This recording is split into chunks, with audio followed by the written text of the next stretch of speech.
Hello, hello, hello, and welcome to yet another episode of the one and only and not so lonely Crush It with Creativity podcast with your host, Ghosh.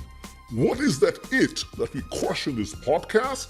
Well, anything that poses itself as an obstacle on your path to step into your field of favor gets crushed in this Crush It with Creativity podcast. So brace yourself for an exciting episode and keep crushing it with your creativity.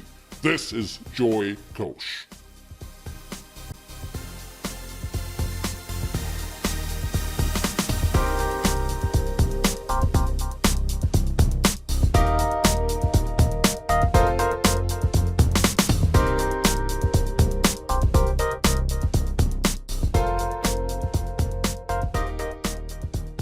Hello, my friend. This is Ghosh again. Here we are on episode 5 of the Crush It with Creativity podcast.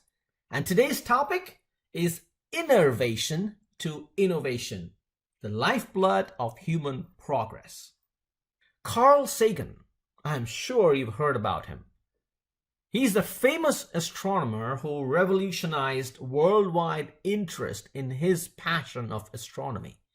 And he said it best in his evergreen series, The Cosmos. And he said, quote, "We must go from conquest to conquest. When we have conquered it all, we must then begin." End quote. We are born explorers. Pioneering is in our DNA. Innovation is the lifeblood of human progress. Ever since the discovery of fire, or was it the wheel that came first? We have been on an incessant and thankfully insatiable journey of inventions and innovations. And quite honestly, we are still scratching the surface on how advanced our civilization could be if even 1% of the population in the planet practiced innervation, or inner innovation, as I call it, to truly understand the gift that we have been born with simply by being born human.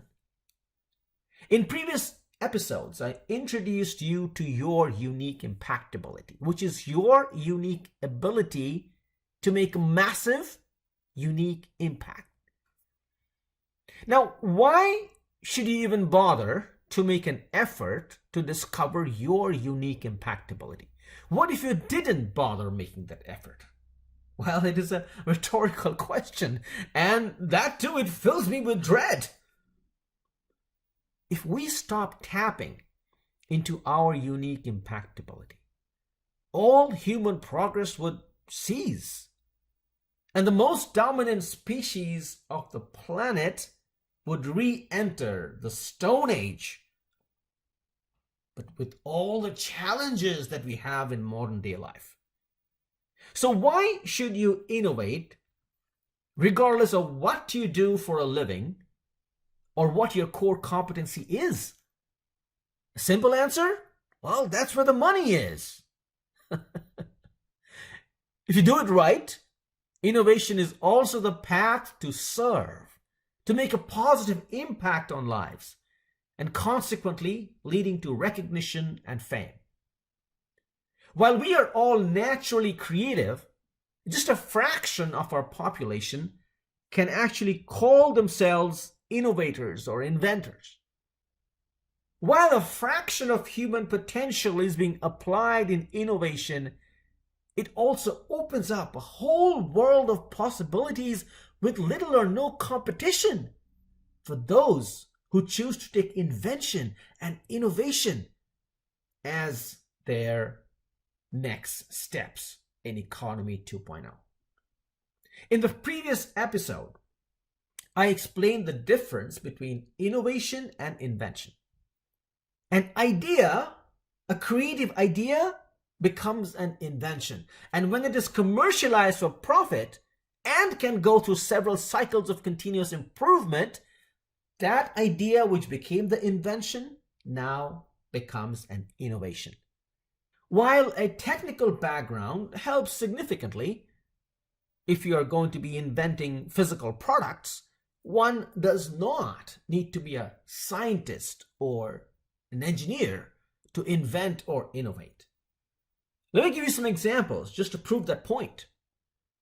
Clarence Birdseye, he was a naturalist, and he was ice fishing with the Inuit tribe in Labrador, Canada, one cold winter day, when he observed that as the fish got pulled out of the water, it froze immediately in those cold temperatures, minus 40 degrees Celsius temperatures.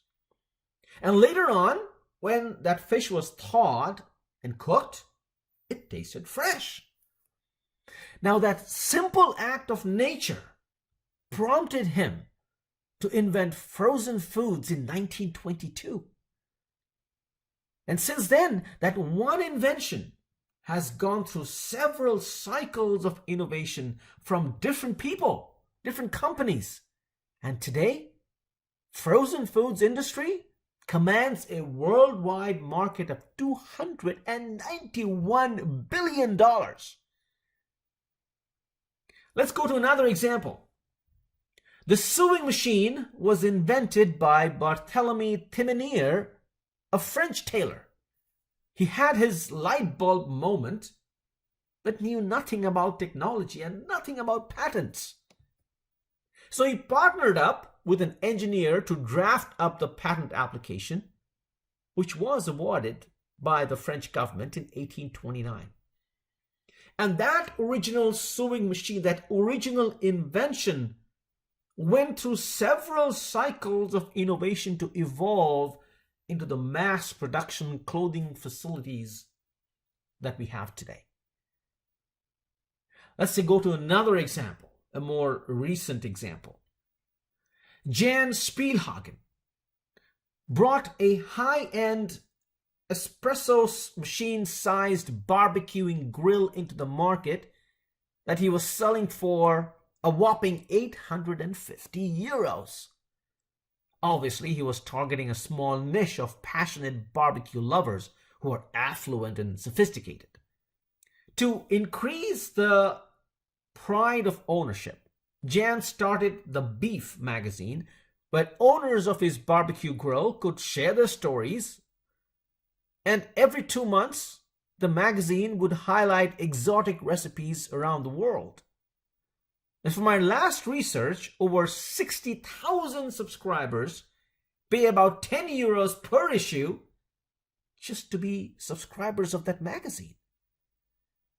What do you think Jan's innovation on making impact and making money in return, along with such a huge fan following in a comparatively narrow niche, did to his life?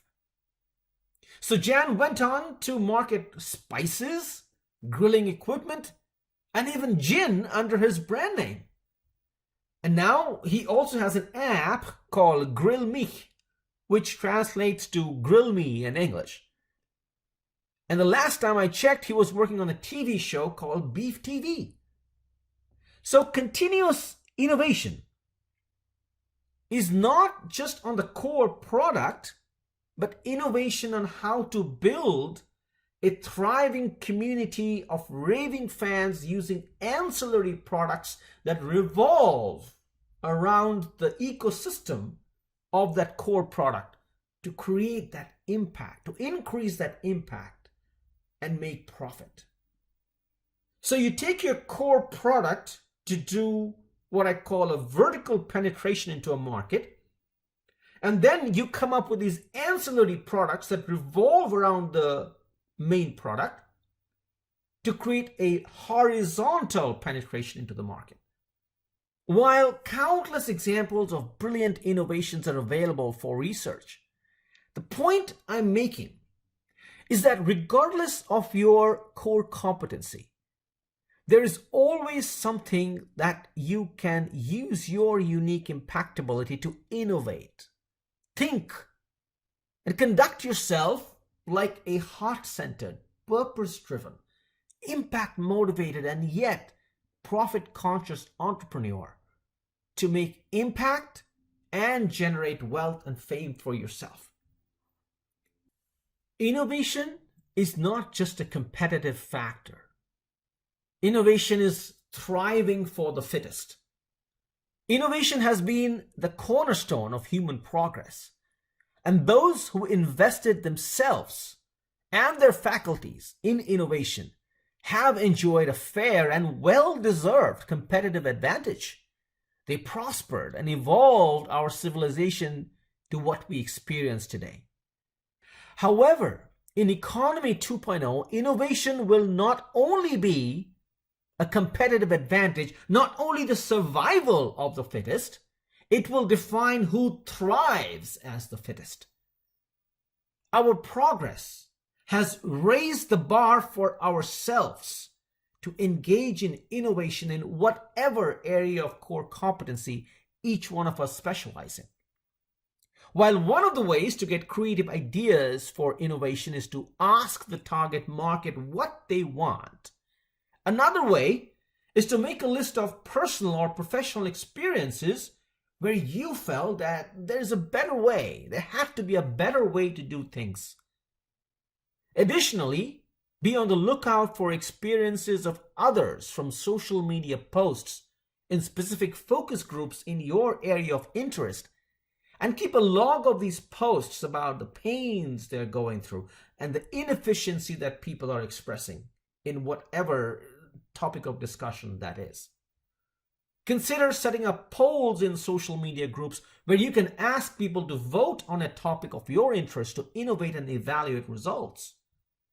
And once you have the results, make a list of what pains you can relieve with your innovation, or what pleasures you can create for a customer with your innovated piece of sliced bread. Now, once you have the list, the next step is to consider topics in the list, use your unique impactability to innovate alternatives to relieve or eliminate that pain and thereby increase pleasure. Sometimes it is not any pain or discomfort you're reducing or eliminating. Sometimes the problem is about taking the pleasure into a state of exhilaration.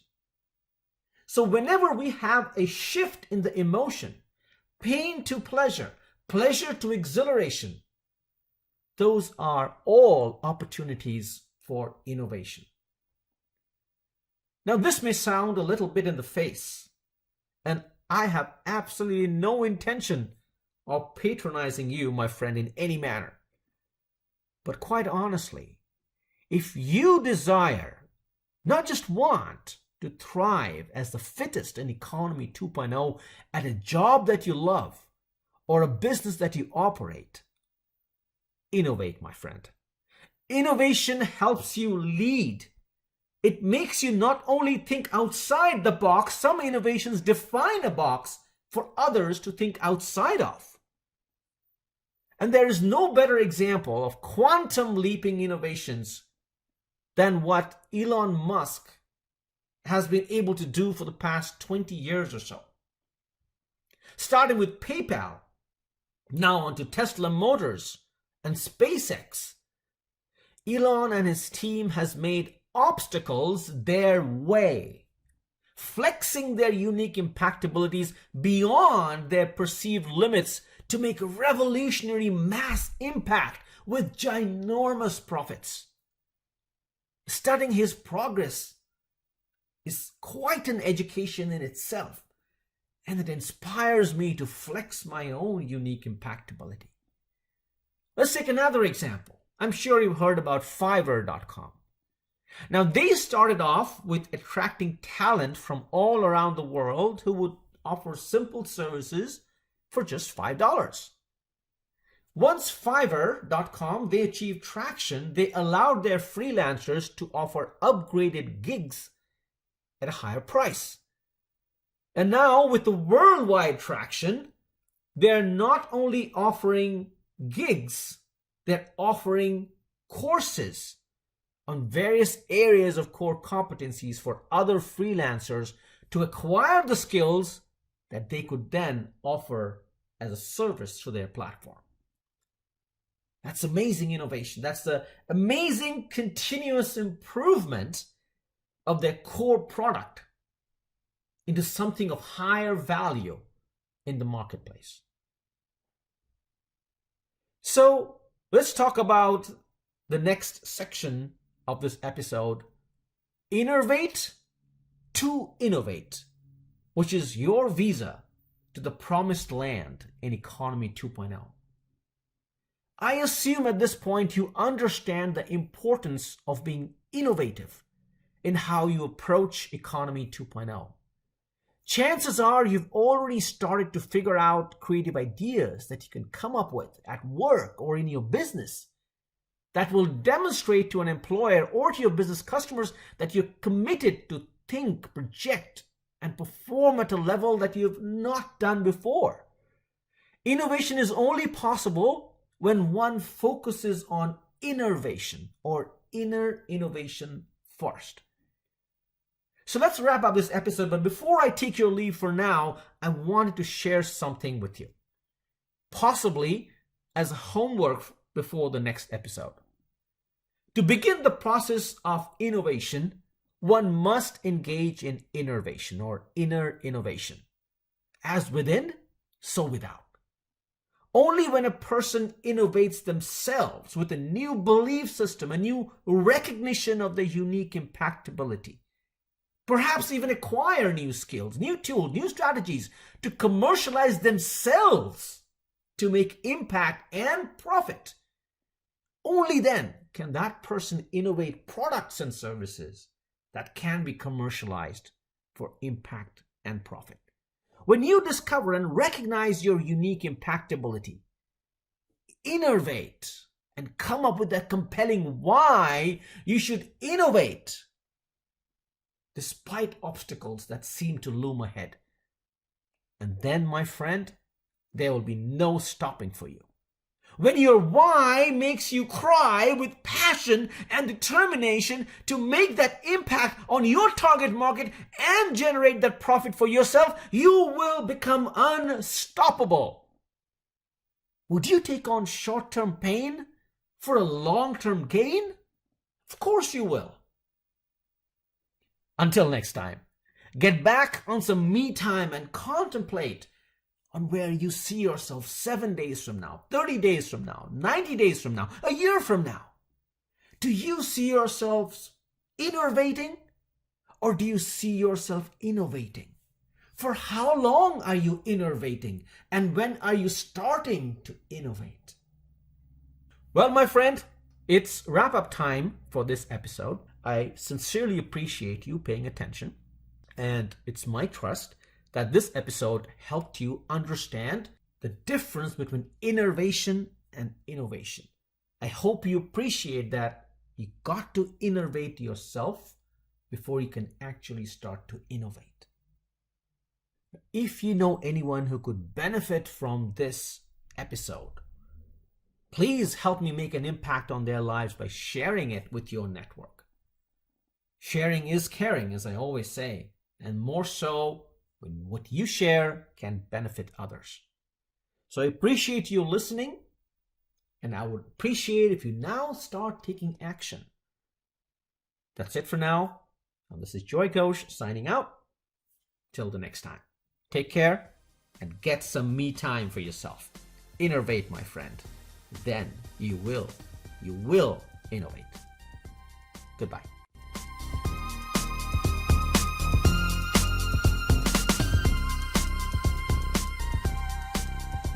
Ladies and gentlemen, this brings us to the end of this episode in the Crush It with Creativity podcast. We trust you enjoyed it just like Joy did, pouring his heart out to you.